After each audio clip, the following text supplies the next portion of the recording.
Sometimes trying to make sense of really complex ideas feels like you're just lost in this ocean of information, right? And you're just trying to grab onto the bits that actually matter. Yeah, absolutely. Find those key insights that really click. Exactly. And today, we're diving into some material that actually touches on that in a surprising way. It's about what it means to be part of a community, one with a shared mission, and how these deep ideas can really shape how people act together. Right. It's about getting down to the fundamentals, the principles that drive connection and purpose when people align around the path. It's definitely more than just facts and figures. It's the dynamics underneath. And that's precisely what we're exploring in this deep dive. The topic is spiritual formation and churches that break the code. We've got some compelling excerpts here from a chapter focused right on this. Yeah, and our goal really is to pull out the most important kind of nuggets for you to help make sense of the core concepts. So the material points to three key issues, things it says are essential for, well, breaking the code of having an effective community and mission. That's right. So we'll be looking at what go means today, what make disciples actually entails, and what reaching all nations looks like in this context.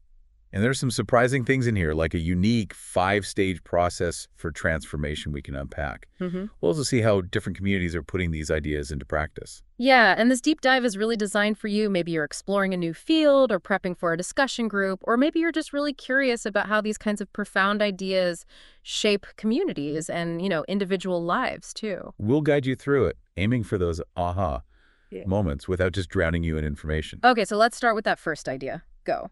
The material really emphasizes that this is one of the most misunderstood terms. It really is. It's not just about, hopping on a plane or a single command given once.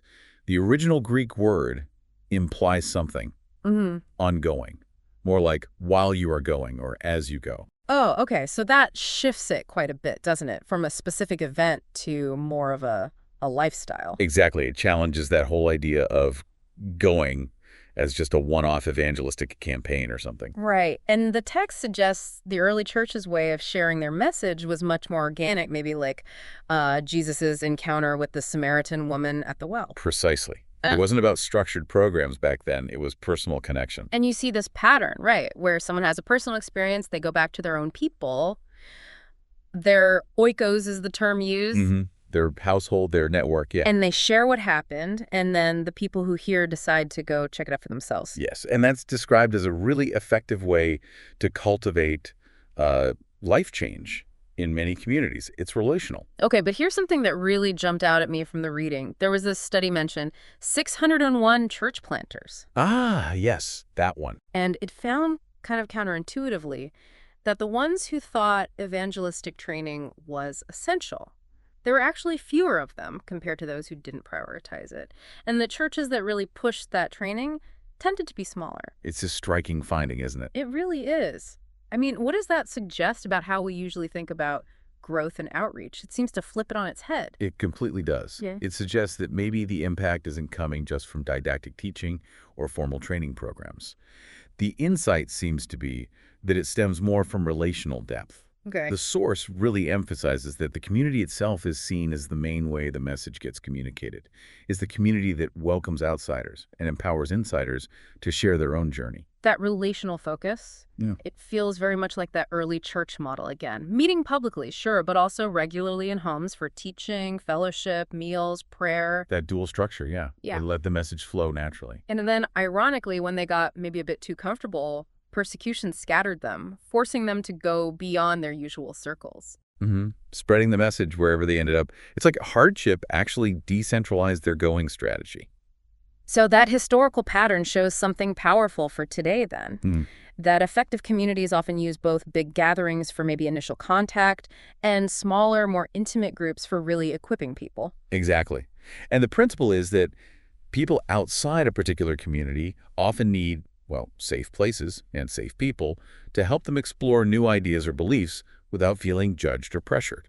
Ah, safe places. So it's in those environments that people can actually let their guard down and start asking real questions. Yes. So how do communities practically create these safe spaces? Especially when, as the text points out, there might be zero positive feelings towards them, particularly in, say, post-Christian cultures or places with no Christian memory. Agnostics, I think, was the term. That's a key challenge. People might have skewed perceptions from media or just no context at all.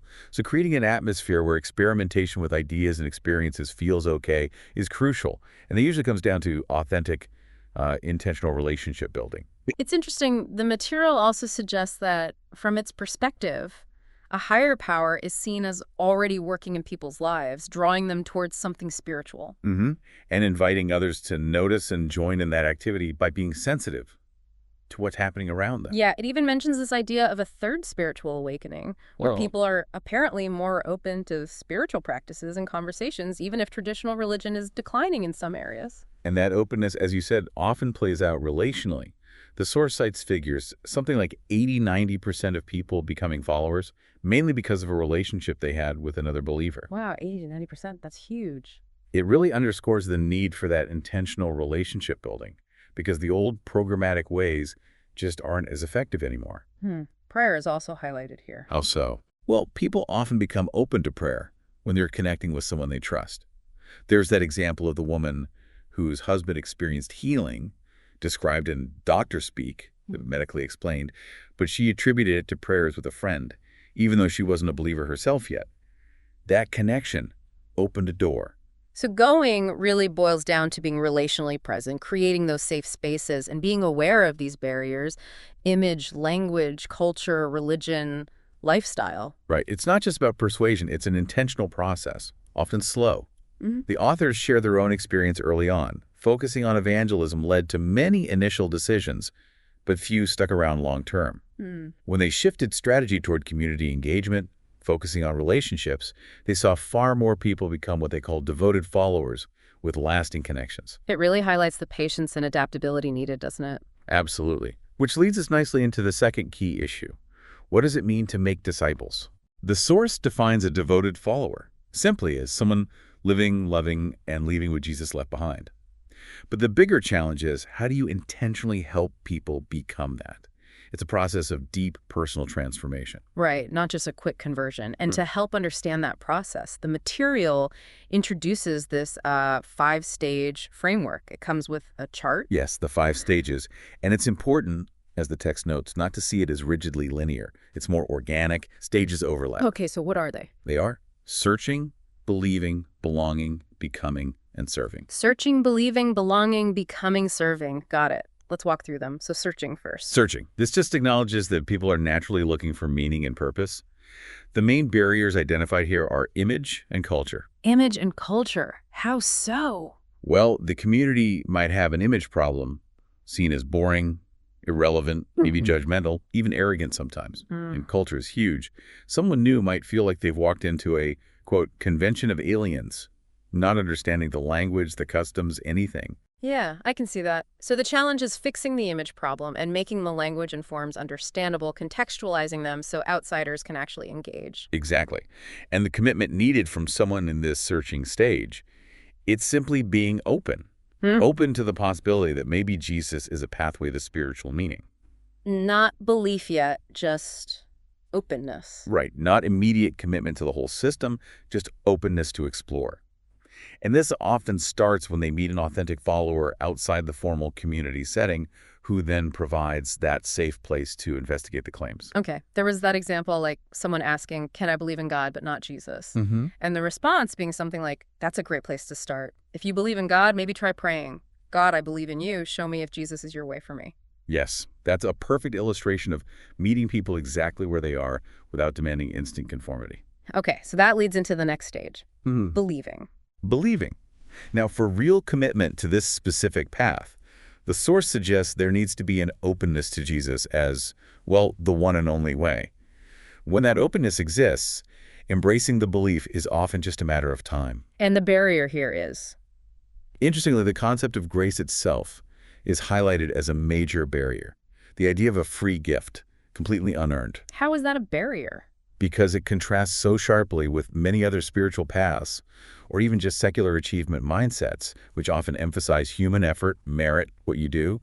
Grace can be hard to accept. That's fascinating. So believing isn't necessarily step one on the journey. That's Well, that's revolutionary for a lot of traditional thinking. It really is. The material explicitly notes that for many people, believing actually comes after they've already started belonging, becoming, and even making an impact, all while they were still technically in the searching phase. Wow. Okay, that really drives home the organic, nonlinear nature of it. It's not an assembly line. Not at all. Which brings us to stage 3, belonging. So someone might already be loosely connected, maybe attending things casually, but once they embrace that core belief, they're ready to belong at a deeper, more intentional level. And why is belonging so important? The text is quite strong on this. It argues it's impossible to have a healthy relationship with God or a higher power without also being in healthy relationships with others on the same journey. Those who try to go it alone often don't last long. Makes sense. So what are the challenges or barriers to truly belonging? 2 main ones mentioned are awareness. New believers might not even realize how much they need this kind of community and acceptance from those already inside. Is the community truly welcoming and incorporating newcomers? Okay, so the commitment here is not just to the belief, but to healthy, intentional relationships within that community. Precisely.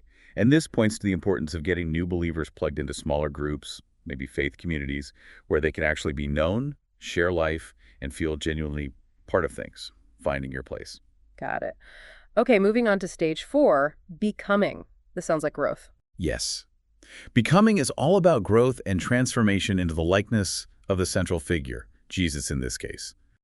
Initial growth can be rapid, but the material notes it often slows down or even stalls, which can lead to frustration. And what gets in the way here? What are the barriers? Understanding and lifestyle.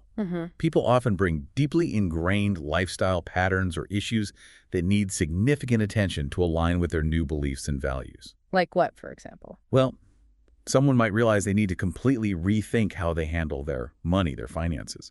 This might lead to a commitment towards what the text calls freedom in Christ, embracing truths that set them free from old habits or mindsets. So the goal is becoming more Christ-like in character and actions, and that means tackling those real-life hurdles. Yes, and it requires intentional support, teaching, and accountability within the community. You don't usually overcome those things alone. Right, and that leads to the final stage, Serving. This is seen as the natural outcome, the culmination of becoming like the central figure. It means serving others, using your gifts, essentially giving your life away for the benefit of the community and the world beyond it. So the commitment is to mission and ministry, using your unique abilities. Correct. What's the main obstacle communities face in actually getting people to this stage, empowering them to serve? Often it's structural, according to the source. Too much energy can get consumed just running the organization, maintaining the institution itself. The tyranny of the urgent? Kinda, yeah. Instead of Oof. freeing people up and deploying them to serve both inside and outside the community's walls, it's about removing those internal barriers that hinder an outward focus. Oh, okay, so that brings the whole process full circle, doesn't it? From someone searching, eventually growing into someone who is serving others, including those who are still searching. It's a loop. Exactly. A continuous cycle, not a destination you arrive at and stop. Which seems to lead logically into that third key question. What does Jesus mean by all nations? It's not just geographical countries, is it? No, not solely. The source defines all nations, or pantata ethne in Greek, in 3 overlapping ways. Distinct people groups, like ethnic or linguistic groups, specific population segments, like students, artists, business leaders, and different cultural environments, urban, suburban, rural, digital. Okay, so it's much broader. People groups, population segments, cultural environments. And the crucial point here is contextualization. For people to truly connect and become devoted followers, they need to hear and experience the message in a way that makes sense within their context. So you can't just drop a one-size-fits-all program into any situation and expect it to work. Absolutely not. Maximizing the potential for what the source calls an indigenous expression of the community, one that feels native to that context, requires tailoring. This is key to enabling potential exponential growth. So in any given city or region, you'd likely need many different types of communities, different expressions and forms, to reach all the different nations present there. That's the idea. Customize the strategy, the forms, the language, the expressions to fit specific people groups, population segments, and environments is what allows communities to really break the code, as the title says. Does the material give examples of how this looks in practice? It does. It mentions Northwoods Church in Keller, Texas.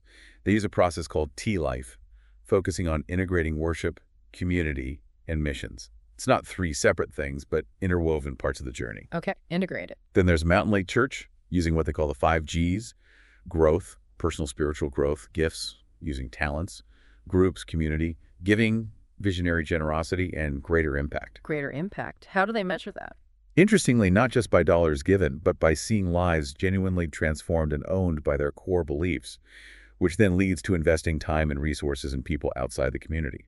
So impact is defined quite broadly, holistically. Okay. Any others? Lakeridge Church is mentioned. They use a journey class, followed by focusing on specific biblical practices for maturity, things like spirituality, worship, missional living, service, community, simplicity. So, different models, but the common thread seems to be The need to carefully contextualize the whole disciple-making process for each specific group, paying close attention to overcoming those image and cultural barriers we talked about earlier.